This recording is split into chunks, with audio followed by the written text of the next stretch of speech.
Hi friends, welcome to మీజాస్ kitchen. ఈరోజు recipe meal maker soya chunks కూడా అంటారు కదా, అది పులావ్ అనమాట. ఒక 2 టేబుల్ స్పూన్స్ అంత ఆయిల్ యాడ్ చేసి, 1 టేబుల్ స్పూన్ అల్లం వెల్లిపాయ paste, 1 onion, whole garam masala, 2 ఇలాచీలు, లవంగ, దాల్చిన చెక్క, 1 బే లీఫ్, 1 టమాటో, కొంచెం కొత్తిమీర, పుదీనా, 3 పచ్చిమిరపకాయలు వేసి మంచిగా మిక్స్ చేసుకోవాలి. ఆయిల్లో ఇవన్నీ మంచిగా మిక్స్ అయిపోయిన తర్వాత కొంచెం ఉప్పు యాడ్ చేసి, సరిపోయినంత ఉప్పు యాడ్ చేసి మంచిగా కలిపేసుకోవాలి. ఇది 1 పావు బాస్మతి రైస్ కి ఇది పులావ్ అనమాట.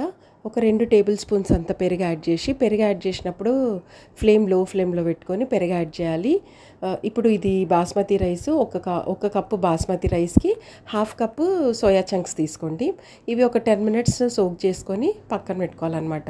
ఇవి స్క్వీజ్ చేసేసి ముందు మిల్ మేకర్ యాడ్ చేసి 1 నిమిషం ఆయిల్లో మంచిగా ఫ్రై చేసుకోవాలి. ఆ ఫ్లేవర్స్ అన్నీ మిల్ మేకర్కి పట్టేస్తాయి. ఆ తర్వాత మనము బియ్యం యాడ్ చేసుకొని 1 టీ స్పూన్ అంత గరం మసాలా యాడ్ చేసుకోవాలి. వాటర్ 1 కప్పు రైస్కి 1.5 కప్పు వాటర్, ఎందుకంటే మనం కుక్కర్లో చేస్తున్నాం కాబట్టి. ఇప్పుడు 2 విజిల్స్ కుక్కర్ పెట్టుకొని ఆవిరంతా పోయిన తర్వాత సర్వ్ చేసుకోండి. టిఫిన్ బాక్సెస్కి ప్యాక్ చేయండి. పిల్లలు ఎంతో హ్యాపీగా తింటారు. సింపుల్ అంటే సింపుల్, చాలా సింపుల్ రెసిపీ.